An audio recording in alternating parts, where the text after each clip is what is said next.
সঙ্গীন প্রণয়াশক্তি, পর্ব সংখ্যা ২৭-২৮। লেখনীতে সুরায়া রাফা। গল্প পাঠে আমি অরোরা ইসলাম। দিনের দ্বিপ্রহর চলমান, অথচ বাইরে ঝুম বর্ষণ। তীব্র বর্ষণে চারিদিকের প্রকৃতি সন্ধ্যারূপ ধারণ করেছে।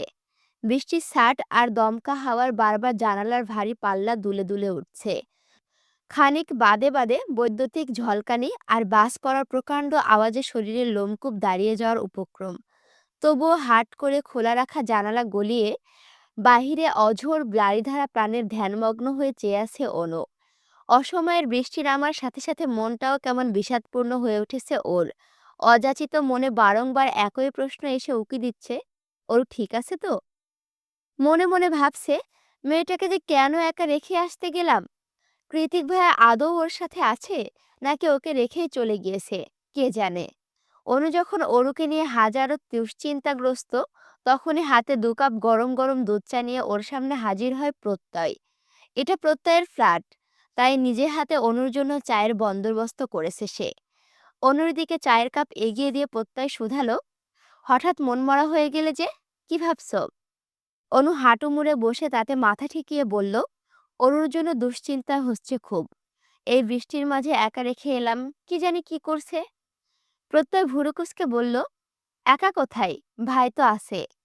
অনু ঠোঁট উল্টে বলল, কৃতিক ভাইয়ার মতো মানুষ কি আর অনুর জন্য বসে থাকবে? অনুর কথায় প্রত্যয় মনে মনে একটু হাসল। অনু তো আর জানে না, তার বোনের শরীরটা ব্যক্তিগত হলেও আত্মাটা স্বয়ং জায়ান কৃতিকের। আপাতত এইসব জানানোও যাবে না, অনুর বারণ আছে। তাই প্রত্যয় কথা ঘুরানোর উদ্দেশ্যে অনুর মাথায় হাত বুলিয়ে দিয়ে বলল, তুমি সবার জন্য কত ভাবো, সবার প্রতি তোমার কত দায়িত্ববোধ। আচ্ছা, আমার কথা কখনো ভাবো না কেন? কে বলল আপনার কথা ভাবি না? ভাবি বলেই তো মাকে এতগুলো মিথ্যে বলে বের হলাম, শুধু আপনাকে দেখব বলে। প্রত্যয় অনুর কথাতে আশ্বস্ত হয়ে বলল, তুমি শুধু আমার অনু, তোমার ওপর শুধু আমার দখলদারি। আমি ছাড়া অন্য কোনো পুরুষ তোমার জীবনে আসবে না, কোনো দিন না। অনু লজ্জামাখা হাসিতে রাঙা হয়ে বলল, আমি শুধু আপনার। আপনিই আমার প্রথম ভালোবাসা, অনাকাঙ্ক্ষিত প্রেম। আপনার অতীত আপনাকে কতটুকু দুঃখ দিয়েছে তা আমি জানি না, তবে আমি চেষ্টা করব তার চেয়ে দ্বিগুণ ভালোবাসায় আপনাকে মুড়িয়ে দিতে। একজন আরেকজনকে প্রতিশ্রুতি দিতে দিতে কখন যে ওরা এতটা কাছাকাছি চলে এসেছে টের পায়নি কেউই। ব্যবধান মাত্র কয়েক সেন্টিমিটার মাত্র। প্রত্যয় হয়তোবা আজকেও বেসামাল হয়ে পড়েছে, হৃদয়টা নিয়ন্ত্রণে নেই ওর। অগত্যাই ঠোঁট দুটো এগিয়ে দিয়েছে অনুর ঠোঁটের পানে। তৎক্ষণাৎ ওর ঠোঁটে আঙুল ছোঁয়ালো অনু। না সূচক মাথা নাড়িয়ে বলল, এখন নয়, বিয়ের পর। এটা অন্যায়। প্রত্যয় নিজের হুঁশে নেই, ও অনুর হাত ছড়িয়ে দিয়ে এগিয়ে আসতে আসতে বলল, একটু একটু অন্যায় করলে কিছু হবে না ডিয়ার। প্রত্যয়ের এমন বেসামাল রূপ দেখে উপায়ন্তর না পেয়ে একটানে ওর চশমা খুলে নিজের চোখে লাগিয়ে নিল অনু। এবার প্রত্যয়ের চোখের সামনে সবকিছু ঝাপসা হয়ে এসেছে। ফলস্বরূপ না চাইতেও মাঝপথে থেমে যেতে হলো ওকে। চশমাটাকে ঘুরিয়ে ফিরিয়ে অনু শুধালো, দেখুন তো আমাকে কেমন লাগছে? বাবা, কি পাওয়ার! প্রত্যয় ভুরু কুঞ্চিত করে বলল, এটা কিন্তু মোটেও ঠিক হলো না অনু। কি ঠিক হলো না? চশমা ছাড়া কি আপনি পুরোপুরি কানা? দেখুন তো এখানে কয়টা আঙুল। আঙুল উঁচিয়ে শুধালো অনু। প্রত্যয় দীর্ঘশ্বাস ছেড়ে বলল, আমি এতটাও কম দেখি না অনু, 2টা আঙুল। অনু চমকে উঠে বলল, সর্বনাশ, কি বলছেন, এখানে তো 3টা আঙুল।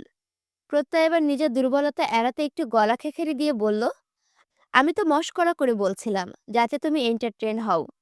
অনু হ্যাঁ সূচক মাথা নাড়িয়ে বলল, বুঝলাম। পরক্ষণে বুদ্ধিদীপ্তিদের মতো চোখ বড় বড় করে বলল, আরে, আপনি কানা হলেও তো সমস্যা নেই, আমি তো আছি। আমি আপনাকে ঠিক সামলে নেব। নিজের শরীরটাকে বিছানায় এলিয়ে দিল প্রত্যয়। প্রত্যয় শুধালো, তুমি সারা জীবন থাকবে আমার সাথে? অনু এদিক ওদিক মাথা নাড়িয়ে বলল, আপাতত বাসায় যাব। মাকে মিথ্যে বলে বেরিয়েছি, সেটা মা ঘুণাক্ষরেও জানতে পারলে খুব খারাপ হয়ে যাবে। প্রত্যয় এবার অনুকে নিজের পাশে বসিয়ে শুধালো, আচ্ছা, সত্যি করে বলো তো, তোমার 2 বোন তোমার মাকে এত ভয় পাও কেন? অনু এবার ভাবুক হয়ে পড়ল। একটু ভেবেচিন্তে উত্তর দিল, কারণ মা অনেক বিচক্ষণ আর কঠিন প্রকৃতির মানুষ। মায়ের মতে মিথ্যা বলা, সত্যি লুকোনোর মতো জঘন্য অপরাধ আর কিচ্ছু নেই। এছাড়া মায়ের খুব বেশি আহ্লাদে আহ্লাদি ভাব ও পছন্দ নয়। বুঝতে তো পারেন, বিজনেস ওম্যান। এই জন্যই তো আমি আর ওরও ছোটবেলা থেকেই ম্যাচিওর। ওরও যা একটু ছেলে মানুষই করে, কিন্তু আমার দ্বারা সেই সব কোনো কালেই হয়নি। জানেন, মাঝে মাঝে আফসোস হয় আমার। ছোটবেলার দিনগুলো ফিরে পেতে ইচ্ছে করে। এটা ওটা বায়না ধরতে মন চাই। কিন্তু আফসোস, এখন আর কে মেটাবে আমার আবদার? অনুর কথা শেষ হওয়ার সঙ্গে সঙ্গে ওকে টান মেরে নিজের বুকের উপরে ফেলে দিল প্রত্যয়। অকস্মাৎ ঘটনায় টাল সামলাতে না পেরে অনু মাথা গিয়ে ঠেকলো প্রত্যয়ের বুকে। প্রত্যয় অনুর মাথায় আলতো হাত বুলিয়ে বলল, আমি মেটাবো সব আবদার, একবার করেই দেখো। হুট করে এমন কাছাকাছি আসাতে অনু একটু ভড়কে গেল। ও তাড়াহুড়ো করে প্রত্যয়ের বুকের উপর থেকে মাথাটা তুলে নিল। প্রত্যয় ওকে পুনরায় নিজের সাথে মিশিয়ে বলে, মাত্র 5 মিনিট, তারপর ছেড়ে দিচ্ছি। প্রমিস? এর বাইরে আর কিচ্ছু করব না। প্রত্যয়ের কথায় আশ্বস্ত হয়ে অনু এবার শরীরের সবটুকু ভার ওর উপরে ছেড়ে দিয়ে চোখ দুটো বন্ধ করে নিল পরম আবেশে। বৃষ্টি মাথায় নিয়ে অনেকটা তাড়াহুড়ো করে বাসায় ফিরেছে দুবোন। এবার শুধু চুপি চুপি রুমে ঢুকে যাওয়ার পালা, তাহলেই ঝামেলা শেষ। কিন্তু বসার ঘরে পেরিয়ে রুমের দিকে পা বাড়াতে পেছন থেকে আজমেরি শেখের গমগমে আওয়াজ ভেসে এলো কুন্নকুহরে। কোথায় গিয়েছিলে? ফিরতে সন্ধ্যা হলো কেন? ওরও মুখ কাঁচুমাচু করে অনুর দিকে অসহায় দৃষ্টি নিক্ষেপ করলে অনু ঘুরে দাঁড়িয়ে বলে, ইয়ে মা, বাজার করতে গিয়েছিলাম সুপার শপে। তোমাকে না বলে গেলাম অনেক কিছু কেনার আছে? মিথ্যে কেন বলছো? বাজার তো সে কখন নিয়ে এসেছে রাজ। ওরও একটু আগ বাড়িয়ে বলল, আ আসলে মা, আজকে ব্ল্যাক ফ্রাইডে তো সবকিছু কি ডিসকাউন্ট চলছিল, তাই আমরা দুই বোন একটু লেডিস সেকশনে গিয়েছিলাম, ওই জন্য দেরি হয়ে গেল। আচ্ছা, তোমাদের মনে একটা প্রশ্ন আসলো না, ব্ল্যাক ফ্রাইডে আবার কি? আমার কাছেও এই প্রশ্নটা আসছে, তো আমি গুগল করে জানতে পারলাম ব্ল্যাক ফ্রাইডে হলো যুক্তরাষ্ট্রের থ্যাঙ্কস গিভিং ডে, নভেম্বরের চতুর্থ বৃহস্পতিবার পরবর্তী শুক্রবার, মানে অর্থাৎ নভেম্বর মাসের চতুর্থ সপ্তাহের শুক্রবারে এই ডেটটা, যা মূলত ক্রিসমাস কেনাকাটার মৌসুমের সূচনা করে এবং বছরের সবচেয়ে বড় শপিংয়ের দিন হিসেবে গণ্য করা হয়। এই দিনে খুচরা বিক্রেতারা বিশাল ছাড় দিয়ে থাকে, যার ফলে এটি অত্যন্ত জনপ্রিয়। 2026 সালে এটি 27শে নভেম্বর উদযাপিত হবে। ও সরি, এটা মানে এক্স্যাক্ট 27শে নভেম্বরই না, চতুর্থ সপ্তাহের শুক্রবারের ওইটাকে ব্ল্যাক ফ্রাইডে বলে। আজমেরি শেখ ভুরুকুসকে বলল, এত দেরি করে ফিরলে তো কোনো কিছু কেননি কেন? অনু বলল, পছন্দ হয়নি মা। পছন্দ হয়নি নাকি টাকার জন্য কেনার সাহস করনি? তোমাদের আমি খুব ভালো করে চিনি। মনে রেখো, জেকে গ্রুপের 30% শেয়ার আমার নামে। তোমাদের প্রয়াত আঙ্কেল আমাকে খুশি হয়ে লিখে দিয়ে গেছেন, সেই হিসেবে তোমরাও তার মালিক। তাহলে কিসের এত টাকার চিন্তা তোমাদের? ওরও এবার কিছু বুঝে না পেয়ে বলল, বাকি 70% তাহলে কার মা? অনু ওকে কনুই দিয়ে গোতা মেরে থামিয়ে দিয়ে বলল, চুপ কর। আজ মেরি শেখ সর্বদা সুস্পষ্টবাদী, তাই তিনি সহসা উত্তর দিলেন, জায়ান্ট কৃতিকের। অতঃপর মনে মনে বললেন, কিন্তু ছেলেটার খুব বেশি আত্ম অহংকার। শুধুমাত্র আমি চেয়ারওম্যান বলে কোম্পানির ধারে কাছেও ঘেঁষে না সে। এবার আমিও দেখতে চাই নিজের এত বড় সাম্রাজ্য ঠিক কতদিন হাতছাড়া করে রাখতে পারে জায়ান্ট কৃতিক চৌধুরী। মায়ের অগ্নিমূর্তির তরলে পরিণত হতেই ওরও অনু দুবোন একসাথে রুমে ঢুকে গেল। ওরও একবার ভিজেছে, শরীরটাও কেমন কুটকুট করছে, তাই রুমে ঢোকার সঙ্গে সঙ্গে ওরও চলে গেল শাওয়ার নিতে। একটু পরে শাওয়ার নিয়ে চুল মুছতে মুছতে বেরোতেই পিলে চমকে উঠল ওর। দেখলো অনু একটা চেকের পাতা নিয়ে নাড়াচাড়া করছে, যেটা থাইল্যান্ডে বসে কৃতিক দিয়েছিল ওরুকে বিয়ের মোহরানা স্বরূপ। কিন্তু সেটা নিয়ে আপা কি করছে? ধরা পড়ে যাওয়ার ভয়ে ওরু দ্রুত গিয়ে চেকের পাতাটা ছো মেরে নিয়ে সেটাকে ড্রয়ারে রাখতে রাখতে বলল, এটা দিয়ে তুই কি করছিস? অনু ঠোঁট উল্টে বলল, তোর জামা কাপড় গোছাতে গিয়ে আলমারিতে পেলাম, কৃতিক ভাইয়ের নাম মনে হলো, উনি তোকে চেক কেন দিয়েছেন? ওরু জিভ দিয়ে ঠোঁট ভিজিয়ে বলল, আরে ভার্সিটির সেমিস্টার ফি দিয়েছিলেন, কিন্তু আমি বোকার মতো সেটা ঘরে তুলে রেখেছি, জমা দিতে ভুলে গিয়েছিলাম। অনুর কথায় পুরোপুরি বিশ্বাসযোগ্য হলো না অনুর, কারণ চেকের অ্যামাউন্ট বেশ বড় ছিল। তবে ও পুনরায় কিছু জিজ্ঞেস করার সুযোগ পেল না। তার আগে চোখ গিয়ে ঠেকলো অনুর ঘাড়ের কাছে রক্তিম হয়ে যাওয়া কালচে বেগুনি দাগের ওপর। দেখে মনে হচ্ছে কেউ বাইট করেছে। অনু সহসা এগিয়ে গিয়ে অনুর গলায় হাত দিয়ে উদ্বিগ্ন হয়ে বলল, গলায় কি হয়েছে তোর? কে কামড় দিয়েছে? অনুর কথায় অরু দ্রুত গিয়ে আয়নার সামনে দাঁড়ালো। দেখলো গলার আর ঘাড়ের মাঝ বরাবর ছোপ ছোপ কালচে দাগ। তৎক্ষণাৎ মনে পড়ে গেল দাগগুলোর আসল উৎস। বিকেলের সেই বেসামাল অনুভূতি, কৃতিকের ঘোর লাগা চাহনি, আর তারপর হুট করে অনেকটা কাছাকাছি আসা। এখন সেই সব মনে পড়তে কান দুটো যেন গরম হয়ে উঠেছে অরুর। কি হলো, কিছু বল। কি করে ব্যথা পেয়েছিস? অনুর কথায় অরু থতমত খেয়ে বলল, কি বলো তো আপা, তখন অনেক বৃষ্টি হলো না, সেই বৃষ্টির মাঝে একটা বড় সড়ো পোকা কোথা থেকে যেন উড়ে এসে কামড় বসিয়ে দিল। আমি টের পাইনি। এখন দেখছি এমন লাল বর্ণ হয়ে আছে। অনু অরুর গলায় হাত বুলিয়ে অসহায় সুরে বলল, কি পোকা কামড়ালো বলতো, পাছে না আবার ইনফেকশন হয়ে যায়। আয় তো একটু মলম লাগিয়ে দিই। অরু হ্যাঁ না কিছুই বলতে পারল না।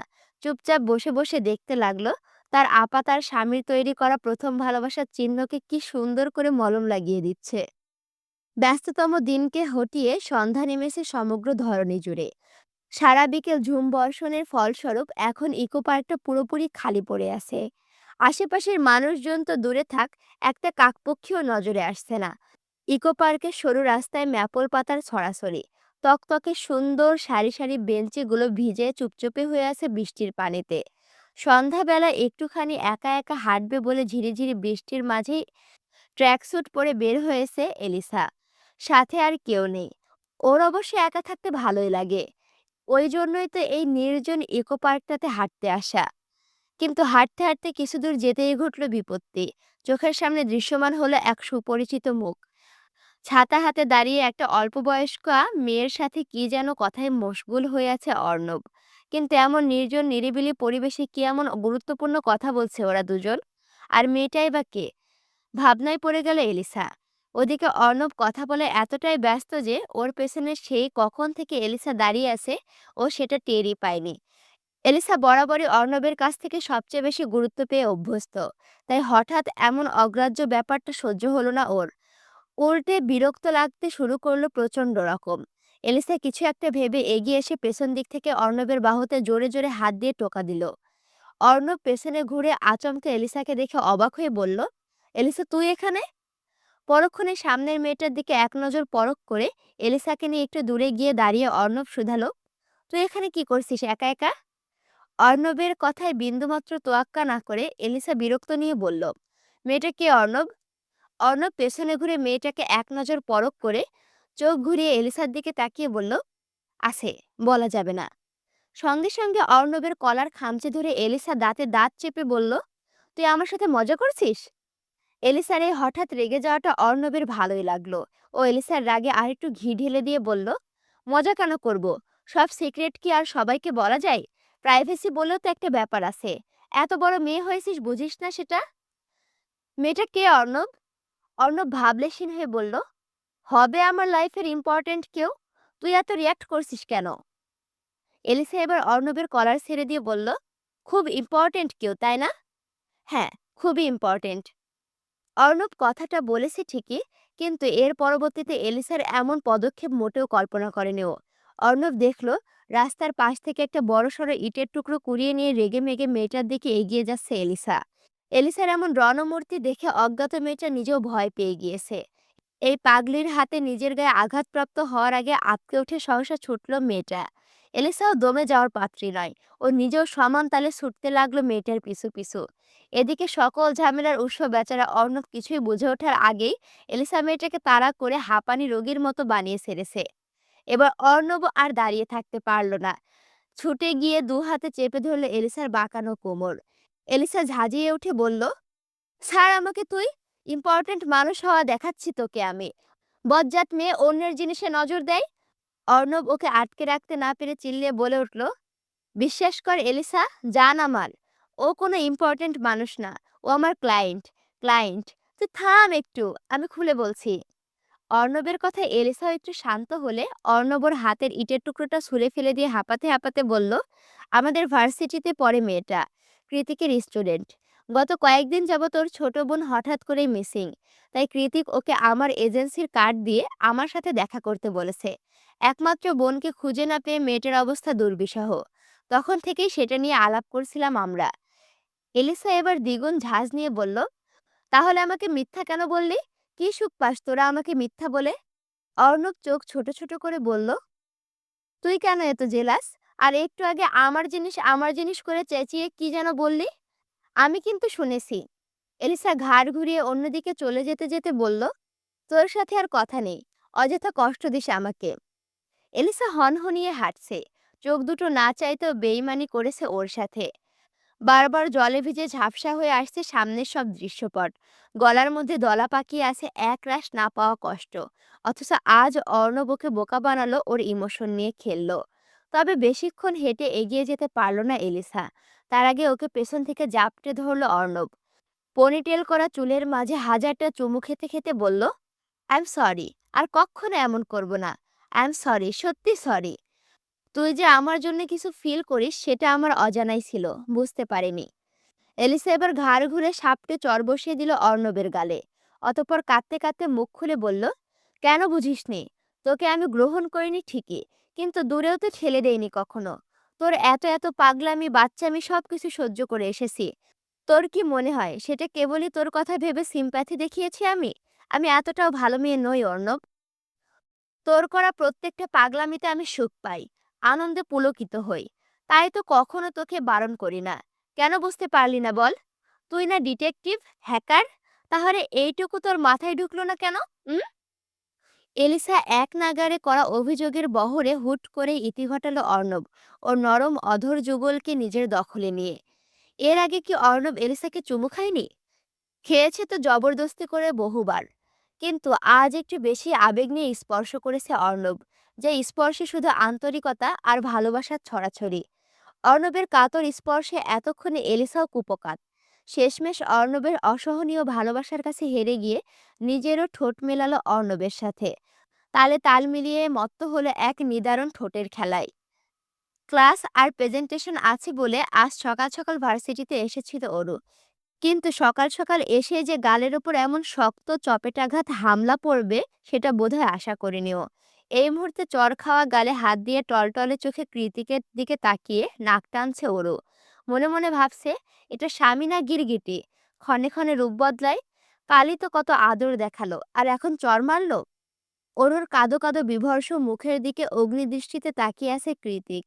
রাগের তোপে তীক্ষ্ণ চোয়ালটা আরো শক্ত লাগছে ওর। জিদের তোপে ইচ্ছে করছে ওর আরেকটা গেলেও সসাপটে চর মেরে দিতে, তাহলে আরো বেশি ব্যথা পাবে। তাই নিজেকে সংবরণ করে হাত দুটো মুষ্টিবদ্ধ করে রেখেছে কৃতিক। তবে দু চোখের অগ্নিশিখা দ্বারাই আপাতত ভস্ম করে দিচ্ছে অরুর চিত্তকে। দোষটা অবশ্য অরুরই। অযথায় বাঘের কানে সুরসুরি দিলে বাঘ কি বসে থাকবে?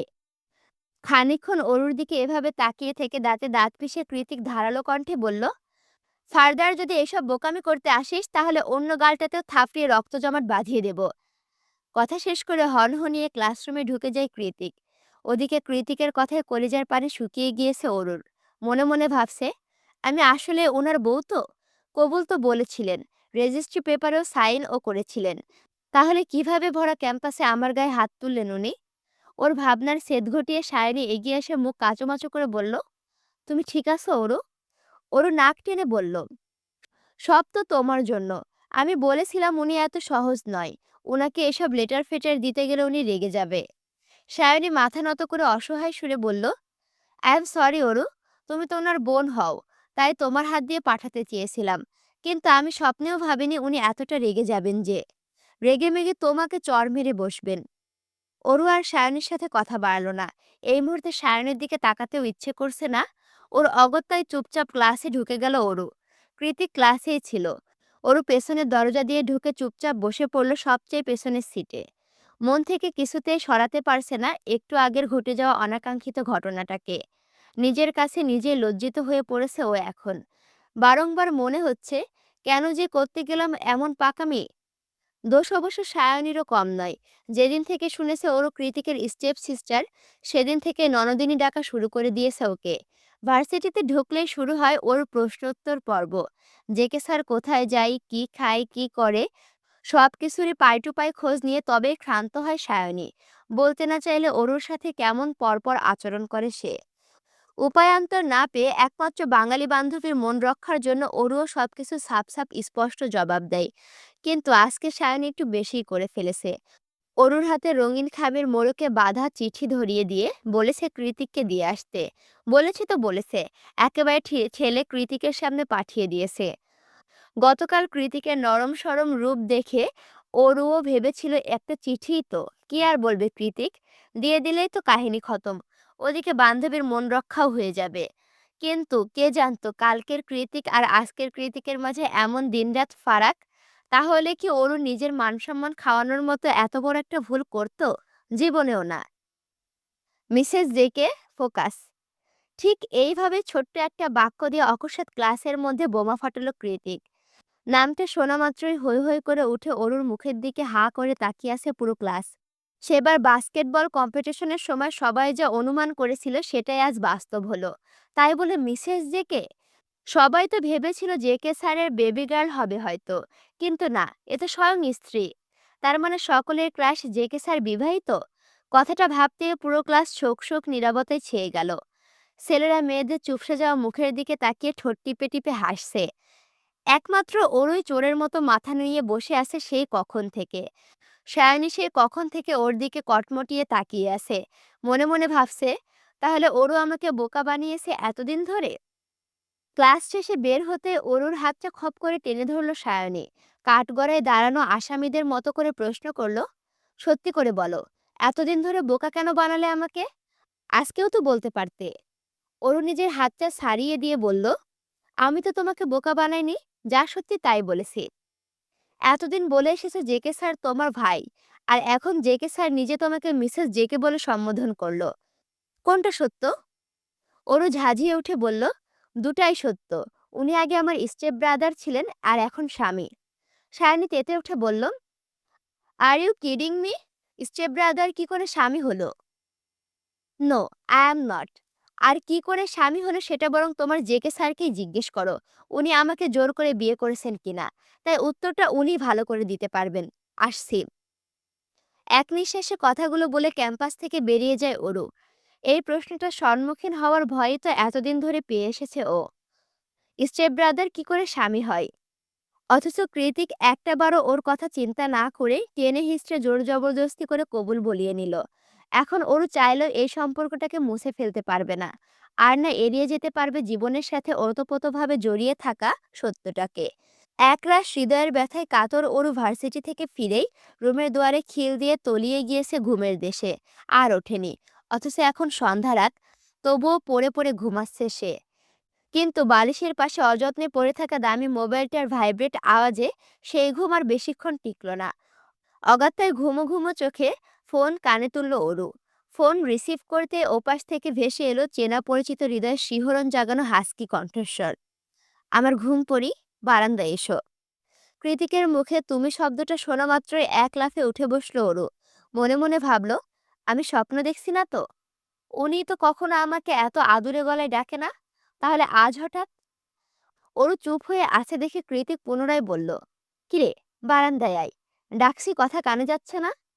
কৃতিকের কথায় অরু তেতে উঠে বলল, পারবো না। সকালে আমাকে মেরেছেন মনে নেই? গলাটা এখনো জ্বলছে। মার খাওয়ার মতো কাজ করলে আবার মারবো, তারপর আবার আদর করব। এখন জলদি বারান্দায় আয়, তোকে দেখব। ওর মুখ ফুলিয়ে বলল, যাব না বলেছি তো। কৃতিক গলার আওয়াজ খানিকটা নরম করে বলল, একবার এসে দেখ, তোর জন্য সারপ্রাইজ এনেছি। সারপ্রাইজের কথা শুনে ওরও আর অপেক্ষা করতে পারল না। ছুটে চলে গেল বারান্দায়। দেখলো আজ বাইক নয়, কালো মার্সিডিজের ডিক্কিতে হেলান দিয়ে দাঁড়িয়ে আছে কৃতিক। ওর কোলের মাঝে ঘাপটি মেরে বসে আছে ছোট্ট ডোরা। ডোরাকে দেখা মাত্রই অরুর মুখ আপনা আপনি হা হয়ে গেল। দুহাত চলে গেল মুখের ওপর। শুকনো মুখটা মুহূর্তে প্রসারিত হয়ে গেল খুশিতে। তারপর উচ্ছ্বাসিত কণ্ঠে অরু বলল, ডোরা, আসছি আসছি, আপনি দাঁড়ান, আমি এক্ষুনি আসছি। কয়েক মিনিটের মাথায় তিনতলা সিঁড়ি ভেঙে নিচে নেমে এলো অরু। ওর পরনে কৃতিকের কিনে দেওয়া পায়জামা সেট। চুলগুলো মেসি বান করে ওপরে তুলে বাঁধা। যেভাবে ঘুমিয়েছিল সেভাবেই নেমে এসেছে আজ। নিচে নেমে কাল বিলম্ব না করে ওরু দৌড়ে গিয়ে কৃতিকের কোল থেকে ডোরাকে তুলে নিল নিজের কোলে। কৃতিক অবাক হয়ে বলল, আজ এত তাড়াতাড়ি বের হলি কি করে? ওরু ডোরাকে আদর করতে করতে বলল, মা আর আপা বাসায় নেই, হসপিটালে গিয়েছে, ফিরতে রাত হবে। কৃতিক ডোরার থেকে নজর সরিয়ে বলল, আগামীকাল আমরা পাহাড়ে যাব, সবাই মিলে এলিসাকে সারপ্রাইজ দেওয়ার প্ল্যান আছে। কাল সকাল সকাল বাসায় ম্যানেজ করে বের হবি। অরু কৃতিকের পানে সচকিত দৃষ্টি নিক্ষেপ করে বলল, মা জানলে মেরে ফেলবে। তাছাড়া আপনাদের মাঝে আমি গিয়ে কি করব? আমি বলেছি তাই যাবি। অরু অসহায় মুখে বলল, একদিন কি বলে ম্যানেজ করব আমি? পারবো না। আপনি বরং গিয়ে ঘুরে আসুন। কৃতিক একটা দীর্ঘশ্বাস ছেড়ে অরুর হাতটা শক্ত করে চেপে ধরে কর্কশ আওয়াজে বলল, ওকে ফাইন, চল তাহলে। অরু কৃতিকের হাত টেনে ধরে ব্যতিব্যস্ত হয়ে শুধালো, এ কি, কোথায় যাব? কৃতিক নিজের চোয়াল শক্ত করে বলল, যেহেতু তুই আমার বউ, সো তুই এখন থেকে আমার সাথেই থাকবি। দেখি কে আটকায়। অরু বড়সড় একটা শুষ্ক ঢোক গিলে কৃতিককে থামিয়ে দিয়ে বলল, শুনুন, শুনুন না একটু। মা কেবল একটু সুস্থ হয়েছে। এই মুহূর্তে মা এত বড় শোক নিতে পারবে না। সবকিছু জানাজানি হয়ে গেলে কেলেঙ্কারি হয়ে যাবে। এমন করবেন না প্লিজ। আপনি যা বলবেন আমি তাই করব। তবুও এমন পাগলামি করবেন না। কথা দিন। কৃতিক পুনরায় গাড়ির ডিক্কিতে বসে বলল, ওকে ফাইন, কাঁদতে হবে না। জোর করব না তোকে। তবে কালকের কথা যাতে মাথায় থাকে। অরু হ্যাঁ সূচক মাথা নাড়িয়ে সায় জানালে কৃতিক কিছু একটা ভেবে অরুকে টেনে এনে নিজের অরুর ওপরে বসিয়ে দিয়ে ওর কাঁধে চিবুক ঠেকিয়ে বলল, এখনো রেগে আছিস আমার ওপর? অরু নাক ফুলিয়ে বলল, আমার রাগ দিয়ে কি আসে যায়? আপনি তো আমাকে সারাক্ষণই মারেন। আদর করি না বুঝি? অরু নিশ্চুপ। কৃতিক অরুর গালে হাত দিয়ে স্পর্শ করতে বুঝতে পারল সেখানে এখনো 5 আঙুলের ছাপ পড়ে আছে। ও জায়গাটাতে হাত বুলাতে বুলাতে বলল, তোর শরীরে আমার করা দাগগুলো মারাত্মক লাগে। অরু শুষ্ক ঢোক গিলে বলল, তাই বলে এভাবে ব্যথা দেবেন? কৃতিক তির্যক হেসে বলল, ভবিষ্যতে আরো ব্যথা দেব, অভ্যাস করে নে। অরু বুঝতে পারল কৃতিকের কথার ধরন কেমন হুট করে পাল্টে গিয়েছে। স্পর্শে তার তীব্র কাতরতা, গলার আওয়াজে লেগে আছে একরাশ মাদকতা।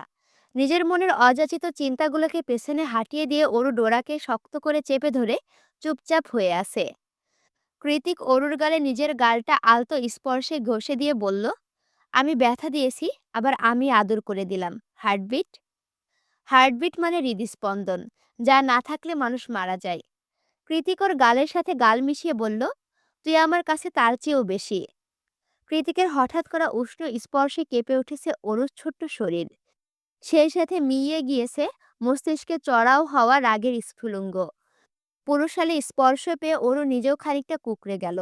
গলায় দীর্ঘশ্বাস আটকে রেখে কম্পিত কণ্ঠে বলল, আপনাকে আমি বুঝতে পারি না কিছুতেই। নিজের বলিষ্ঠ দুহাতে অরুর লতানো কোমরটাকে জড়িয়ে ধরে অরুর গলায় মুখ ডোবাতে ডোবাতে কৃতিক বলল, পুরোপুরি আমার হয়ে যা, ঠিক বুঝতে পারবি। রৌদ্রোজ্জ্বল দিন, সূর্যের প্রখর তাপে ভালোই উত্তপ্ত ধরনে। আমেরিকার কনকনে শীতের মাঝে যেই ভালোবাসার কাহিনী সূত্রপাত হয়েছিল, সেই কনকনে শীত এখন অনেকটাই সহনীয় হয়ে উঠেছে। রাত আর ভোর ব্যতীত শীতের আঁচ খুব একটা অনুভূত হয় না এখন আর। এছাড়া আবহাওয়ার হুটহাট পরিবর্তন আমেরিকার নিত্য নৈমিত্তিক কাহিনী, এসবে খুব একটা গা ভাসালে চলে না। তবে আজ সত্যি ব্যতিক্রম চারিদিক। ভোরের মেঘভেজা বাতাস আর প্রকৃতির সুঘ্রাণে মোমো করছে স্নিগ্ধ সকাল।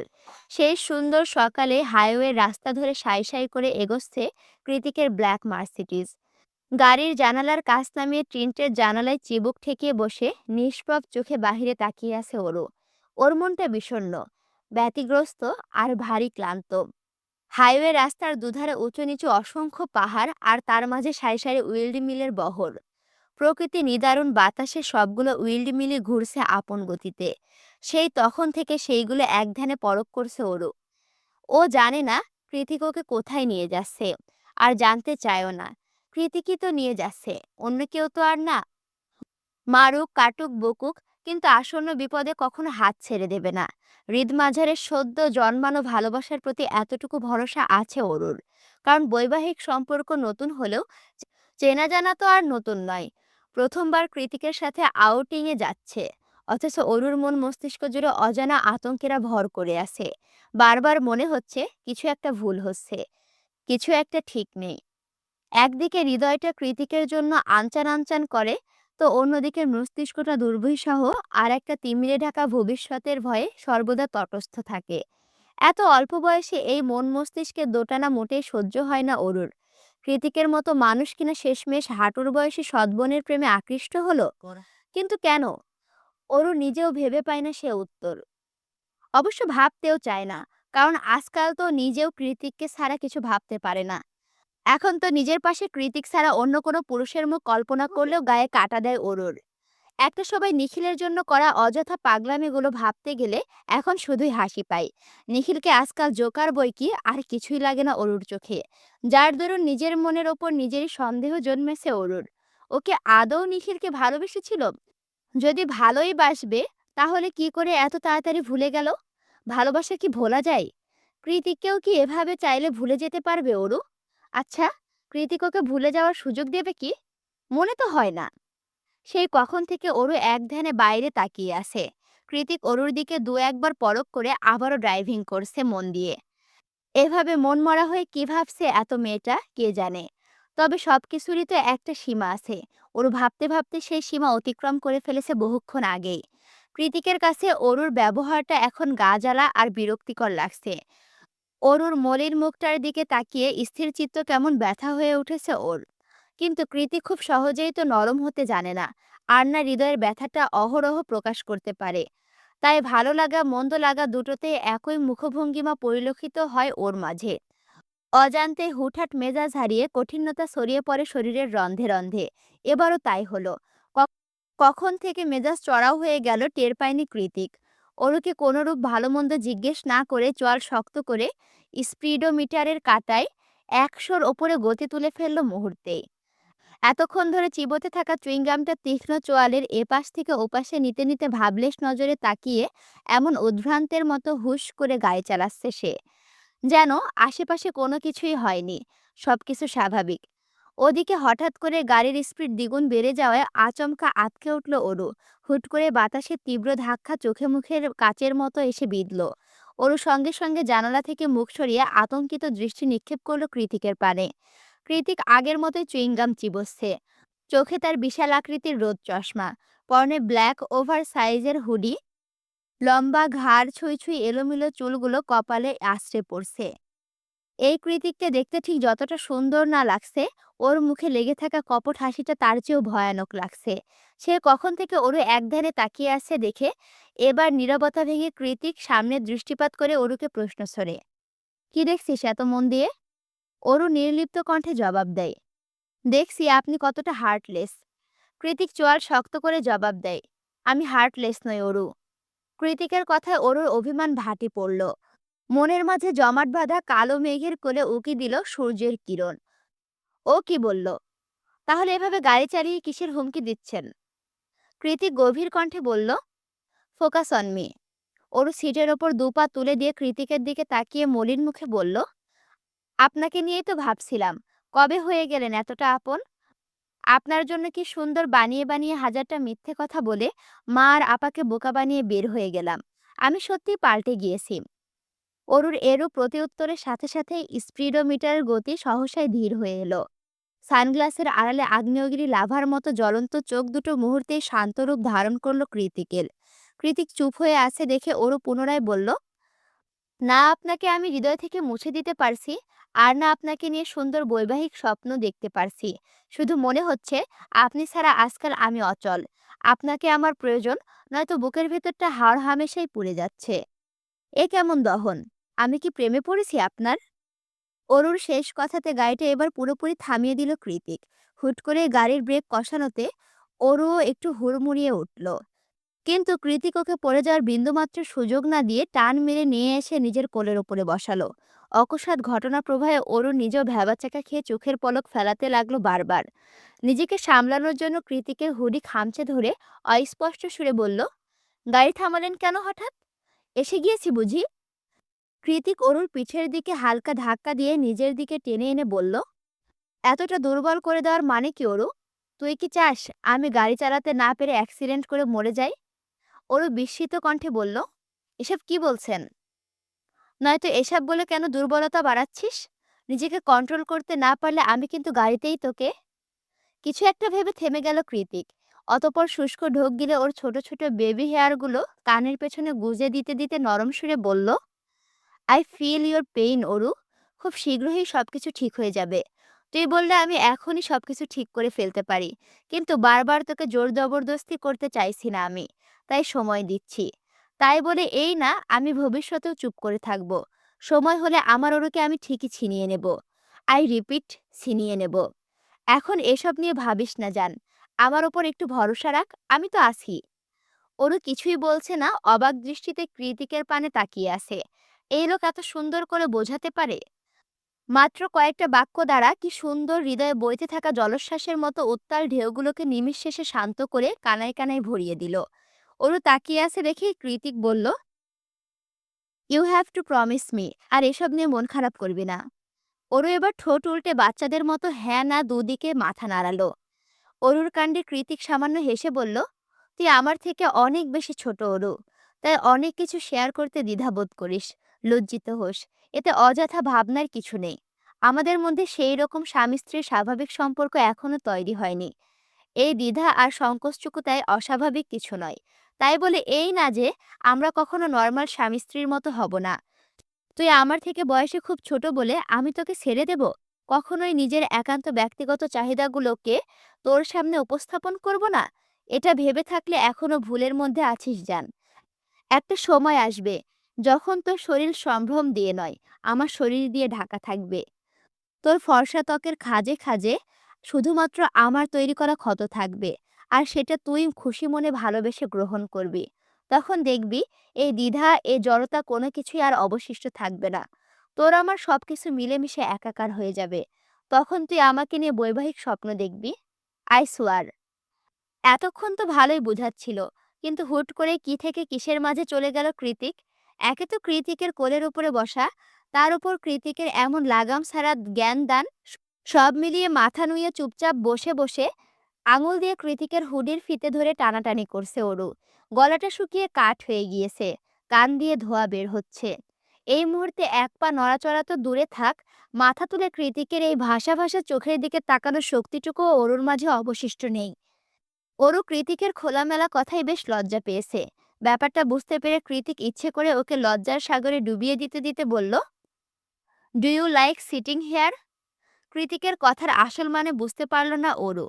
হকচকিয়ে বলল, ছাড়ুন, আমি নামবো। কৃতিক ওকে টেনে ধরে বলল, নো, এখানেই বসে থাক। সময় হলে দুজনে একসাথে নামবো। কৃতিকের কথার আসল মানে বুঝতে পেরে ওরও হকচকিয়ে বলল, ছাড়ুন, আমি নামবো। কৃতিক ওকে টেনে ধরে বলল, নো, এখানেই বসে থাক। সময় হলে দুজনে একসাথে নামবো। অরুর লজ্জায় মরে যেতে ইচ্ছে করছে। কেউ শুধু শুধু অহেতুক গাড়ির মধ্যে এভাবে কোলে বসিয়ে রাখে? মানুষ কি বলবে? কৃতিক যে এতটা লাগামহীন নির্লজ্জ প্রকৃতির লোক, সেটা আজ প্রথমবার উপলব্ধি করল অরু। মনে মনে কৃতিকের ওপর চড়াও হয়ে অরু বলল, আমার আগেই বোঝা উচিত ছিল এই লোক সুবিধার না। যে সারাক্ষণ ডার্ক রোমান্টিক অডিও বুক শুনে সময় পার করে, সে কিভাবে ভদ্রলোক হতে পারে? কৃতিক সেই তখন থেকে কোলের ওপরে বসিয়ে রেখেছে অরুকে।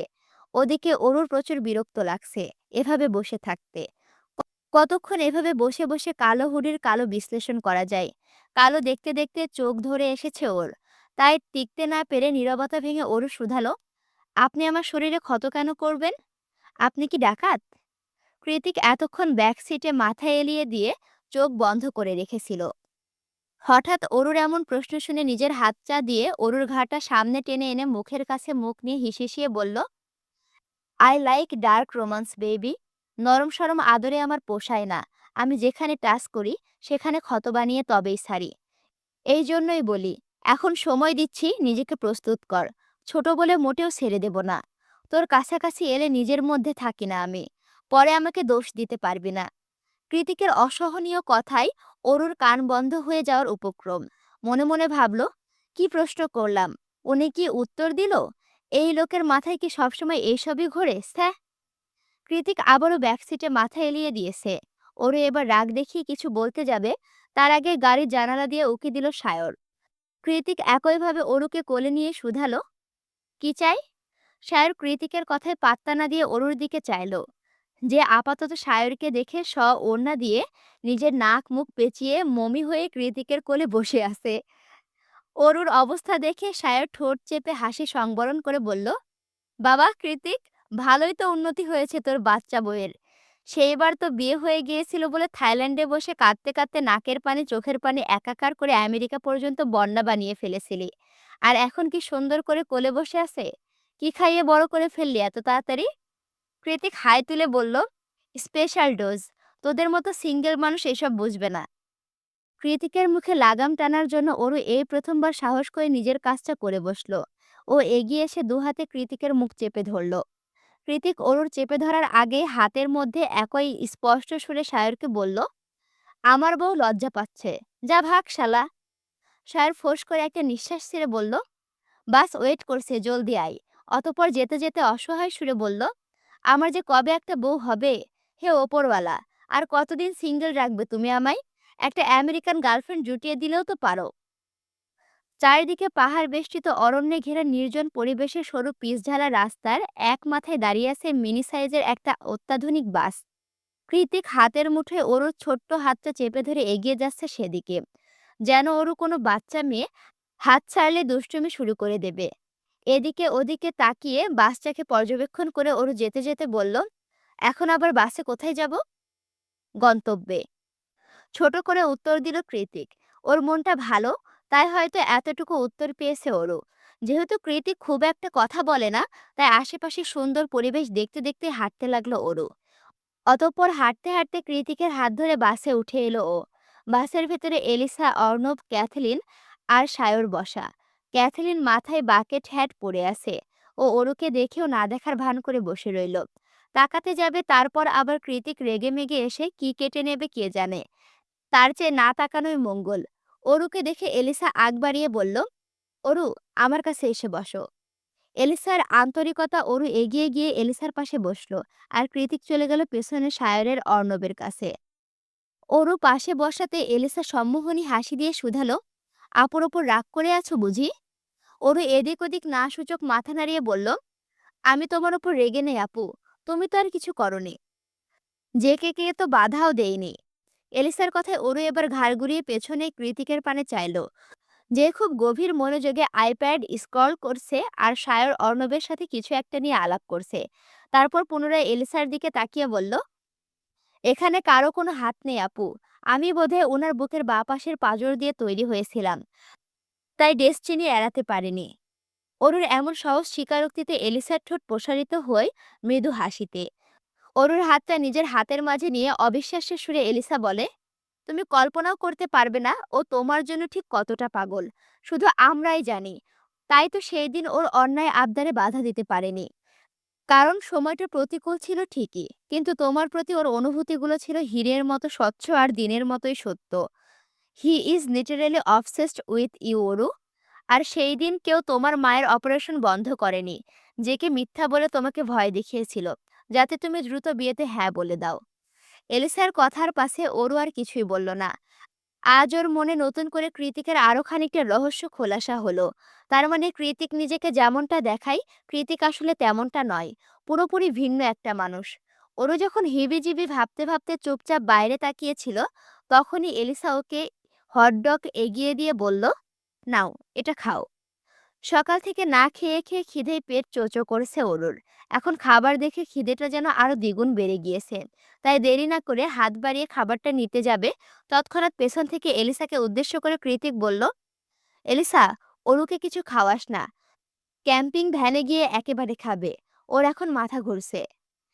এখন খাওয়ালে বমি করে সারা দেশ ভাসিয়ে দেবে। তখন আবার আমার যত জ্বালা। এলিসা তাড়াতাড়ি করে খাবারটা অরুর সামনে থেকে সরিয়ে নিয়ে উদ্বিগ্ন হয়ে বলল, অরু, সত্যিই তোমার মাথা ঘুরছে? অরু মেকি হেসে নিজের রাগ সংবরণ করে বলল, একটু আপু। অতপর কৃতিকের দিকে তাকিয়ে কটমটিয়ে বলল, আমি মোটেই বমি করে সারা দেশ ভাসায় না।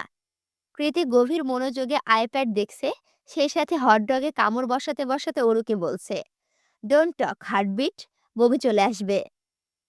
অরু মুখ ভেঙচি কেটে সামনে তাকিয়ে বলল, অসহ্য। জ্যোৎস্না রাতে আকাশের উপর থালার মতো চাঁদ উঠেছে। তার আশেপাশে নির্ভীক সৈন্যের ন্যায় পাহারায় দাঁড়িয়ে অগণিত তারকাবাজি। চাঁদ আর তারাদের রূপলি আলোয় ভেসে যাচ্ছে পুরো পাহাড়ের এ মাথা থেকে ও মাথা। পাহাড়ের চূড়ায় তিন তিনটে ক্যাম্পিং ভ্যান পাথরের মূর্তির মতো স্থির দাঁড়িয়ে আছে। সেগুলো কৃত্রিম আলোয় আলোকিত। ক্যাম্পিং ভ্যানগুলোর মাঝখানে যে আঙিনার মতো ছোট জায়গাটুকু পড়ে আছে, সেখানে ক্যাম্প ফায়ার জ্বালানো হয়েছে। সন্ধ্যা নামতে একটু একটু হিমেল হাওয়া বইছে পাহাড়ের গায়ে। তবে এই মুহূর্তে কারোরই সেই বাসন্তিক হিমেল হাওয়াতে নজর নেই। আপাতত একযোগে সবার দৃষ্টি ধরে রেখেছে অর্ণব আর এলিসা। সবাই যখন ক্যাম্প ফায়ারের চারিদিকে গোলাকার হয়ে বসে গল্পগুজবে মেতে উঠেছে, তখনই সবার মধ্যে থেকে অর্ণব উঠে এসে এলিসার সামনে হাঁটু গেড়ে বসে পড়ে। এলিসা অবাক হয়ে দাঁড়িয়ে গেল। অর্ণবের হাতে থাকা চকচকে হিরে খচিত রিংয়ের বক্সটা বাড়িয়ে দেয় এলিসার পানে। ক্যাম্পিং করার নাম করে পাহাড়ে এসে অর্ণব এভাবে সারপ্রাইজ করে দেবে সেটা সে কল্পনাও করেনি এলিসা। অবাকে চরম সীমানায় গিয়ে মুখের ওপর হাত রেখে এলিসা বলল, কি করছিস তুই? মাথা ঠিক আছে? সবাই দেখছে তোকে। অর্ণব বলল, দেখুক। এখানে সবাই আমার ভালোবাসার পাগলামিগুলো দেখে দেখে অভ্যস্ত এলিসা। তোকে প্রথম দেখে ভালোবেসেছিলাম আমি। বলতে পারিস লাভ অ্যাট ফার্স্ট সাইট। তারপর যতগুলো বছর একসাথে বেস্ট ফ্রেন্ড হিসেবে কাটিয়েছি, তোর প্রতি ভালোবাসাটা আমার বেড়েই গিয়েছে দ্বিগুণ তালে, কমেনি কখনো। তোর মনটা জিতে নেবার আসক্তি, তোকে আপন করে পাবার নেশাটা আমার শরীরের নিউরনে নিউরনে ছড়িয়ে পড়েছে আমার। এখন মনে হচ্ছে একপাক্ষিক ভালোবাসতে বাসতে তুই আমার ব্যাধিতে পরিণত হয়েছিস। আরোগ্য ব্যাধি। আমার এই আরোগ্য ব্যাধি সারাতে তোকে বড্ড প্রয়োজন এলি। তুই কি পারবি না নিজেকে আমার নামে লিখে দিতে? এই মুহূর্তে আমাকে ফিরিয়ে দিলেও আমি এ জীবনে তোর পিছু ছাড়ব না। তুই এটা ভালো করেই জানিস। আর আমিও এটা জানি তুই আমাকে ভালোবাসিস। তাই বলছি, Elisa, will you be mine for a life time commitment? Elisa চুপচাপ দাঁড়িয়ে আছে। হ্যাঁ না কিছুই বলছে না দেখে অর্ণব পুনরায় বলল, এখন ফিরিয়ে দিলে অসুবিধা নেই। আমি আবার তোকে প্রপোজ করব। সমস্যা নেই। তোকে ভালোবাসতে বাসতে এমনিতেই বন্ধু মহলে নির্লজ্জ খেতাবপ্রাপ্ত আমি। অর্ণবের শেষ কথায় ডুকরে কেঁদে উঠল এলিসা। কাঁদতে কাঁদতে হেসকি টেনে বলল, কে বলেছে আমি তোকে ফিরিয়ে দেব? আমি কি এতটাই খারাপ যে নিজের ভালোবাসার মানুষের মন বুঝতে পারি না? অর্ণব একগাল হেসে বলল, তাহলে হাতটা দে, রিং পরাই। এলিসা তৎক্ষণাৎ নাক টেনে হাত বাড়িয়ে দিল। অর্ণব এলিসার অনামিকা আঙুলে রিং পরিয়ে উঠে দাঁড়িয়ে চট করে এলিসার ঠোঁটে ঠোঁট ডোবালো। ওদের এই গভীর প্রেম নিবেদন এতক্ষণ মন দিয়ে দেখছিল ওরু। ভালোই লাগছিল এমন ভালোবাসার পূর্ণতা দেখতে। কিন্তু হঠাৎ করে এভাবে সবার সামনে এতটা অন্তরঙ্গ আলিঙ্গন দেখে সংকোচে চোখ সরিয়ে ফেলল ওরু। ওরুর কাছে ব্যাপারটা বিভ্রান্তিকর হলেও আমেরিকান কালচারে বড় হওয়া এলিসা অর্ণবের কাছে এটা দুধ ভাত মাত্র। ওরু চোখ নামিয়ে মাথা নত করে চুপচাপ ঘাস ছিঁড়ছে।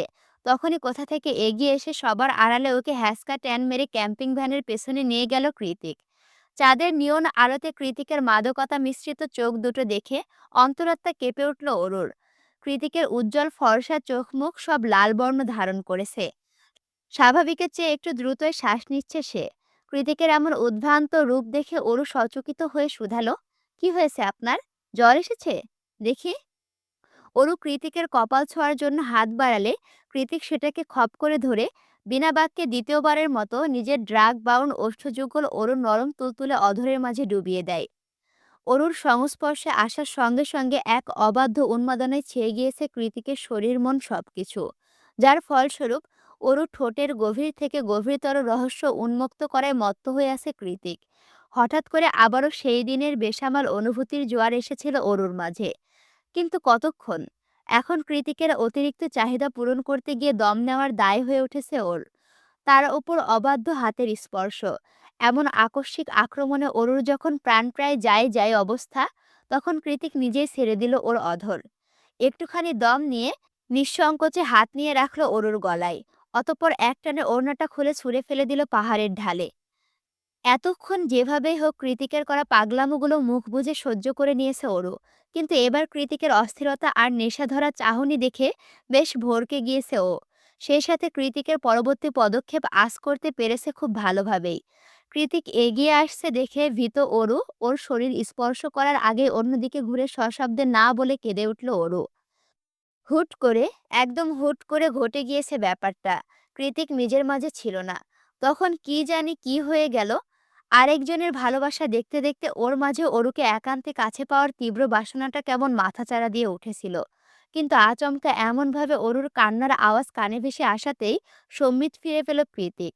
দুহাত দিয়ে নিজের স্টাইলিশ চুলগুলো নিজেই খামচে ধরে অস্পষ্ট সুরে বলল, শিট। তারপর ২ কদম এগিয়ে গিয়ে অরুকে নিজের দিকে ঘুরিয়ে বলল, "কি হয়েছে? কাঁদছিস কেন? লেগেছে?" অরু বিনা বাক্যে চুপচাপ নিজের চোখের জল ফেলছে দেখে কৃতিক আবারও বলল, "অরু, হার্টবিট, প্লিজ কাঁদিস না। সবাই ওপাশে আছে। এভাবে তোকে কাঁদতে দেখলে ওরা ভাববে আমি তোর সাথে জোর জবরদস্তি করেছি। কি হয়েছে বল আমায়? কেন কাঁদছিস? ঠোঁটে বেশি লেগেছে?" অরু ফুঁপিয়ে উঠে বলল, "মা আপাকে মিথ্যা বলে এত দূরে এসে এই রাতের বেলা আমি কি ঠিক করেছি? মা যদি একটাবার বুঝে ফেলে আমি মিথ্যে কথা বলেছি, তাহলে আমাকে এমনভাবে কৌশলে আটকে ফেলবে যে আমি আর বাহিরের জগতের মুখটাও দেখতে পারবো না। আর আপনাকে তো নাই।" অরুর কথায় কৃতিক খানিকক্ষণ চুপ হয়ে রইল। তারপর গভীর কণ্ঠে বলল, "তুই আমাকে চাস কিনা?" অরুর পুরো মস্তিষ্ক এলোমেলো ভাবনায় ছেয়ে আছে। এই সময় এমন একটা প্রশ্নের কি মানে হয়? বুঝে উঠতে পারল না অরু। অরু চুপ হয়ে আছে দেখে কৃতিক পুনরায় একই প্রশ্ন করল, "তুই কি আমাকে চাস কিনা?" "কি বলছেন এ?" অরুকে মাঝখানে থামিয়ে দিয়ে কৃতিক আবারও বলল, "হ্যাঁ অথবা না। এর বাইরে আর একটা টু শব্দও শুনতে চায় না।" অরু দেখল কৃতিকের একটু আগে সেই আবেগপূর্ণ প্রেম প্রেম চেহারা হুট করে কোথায় গায়েব হয়ে গিয়েছে। চোখের মাঝের অনুভূতির ছিটেফোঁটাও অবশিষ্ট নেই।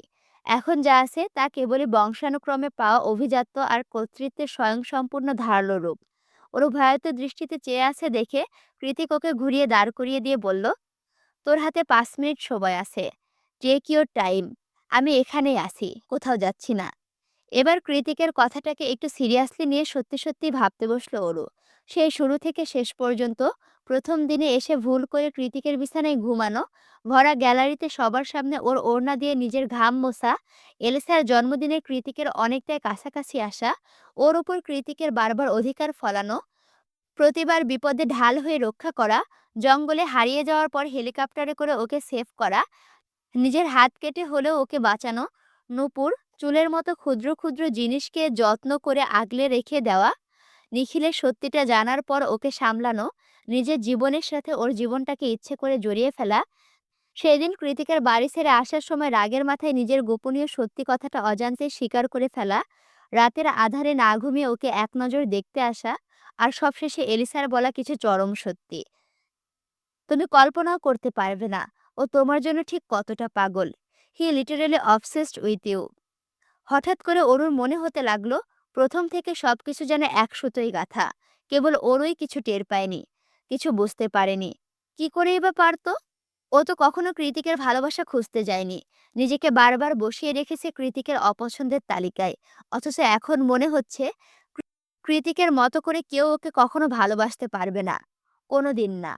যাই হয়ে যাক, কৃতিকের ভালোবাসাকে পায়ে ঠেলে দেওয়ার সাধ্য অরুণ নেই। তাছাড়াও নিজেই তো কৃতিকের প্রেমে পড়েছে, এটা কি অস্বীকার করবে? Your time is over. পেছন থেকে কৃতিকের আওয়াজ ভেসে আসতে ওরু ঘাড় ঘুরিয়ে তড়িৎ বেগে বলল, "আমি চাই।" "কি চাস?" ওরু এবার ছুটে কৃতিকের গলা জড়িয়ে ধরে দুটো শরীরের মাঝে সমস্ত দূরত্ব ঘুচিয়ে ঝাঁপিয়ে পড়ে বলল, "আমি আপনাকে চাই জেকে।" কৃতিক একটা রহস্যময়ী হাসি দিয়ে বলল, "তুই চাইলেই বা কি আর না চাইলেই বা কি? আমার হাত থেকে তোর এ জীবনের নিস্তার নেই। আমি তো কেবল তোর হৃদয়ের সুপ্ত অনুভূতিগুলোকে তরতাজা করলাম মাত্র।" কৃতিকের কথায় কান্না দিয়ে ওরও আবারও বলল, "আমার আপনাকে চাই। নিজের স্বামীরূপে আপনাকে ছাড়া অন্য কোনো পুরুষকে আমি কল্পনাও করতে পারি না, বিশ্বাস করুন।"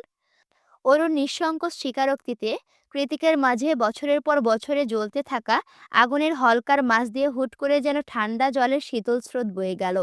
অবশেষে কৃতিকের মতো করে ওরও আসক্তিতে পড়েছে। এই আসক্তি যে বড্ড বেসামাল আর যন্ত্রণাদায়ক, কৃতিক তা হাড়ে হাড়ে জানে। এবার শুধু অরুর পালা। অরু এখনো জাপটে ধরে আছে ওকে। অরুর অন্তরঙ্গ আলিঙ্গন কৃতিককে ভেতর থেকে উন্মাদ করে দিচ্ছে। ও তৎক্ষণাৎ অরুকে কোলে তুলে নেয়। অরু দুপা আটকে আছে কৃতিকের কোমরের দুপাশে। ওকে কোলে তুলে নিয়ে কৃতিক হাসকি স্বরে বলল, "একবার তুমি করে ডাক।"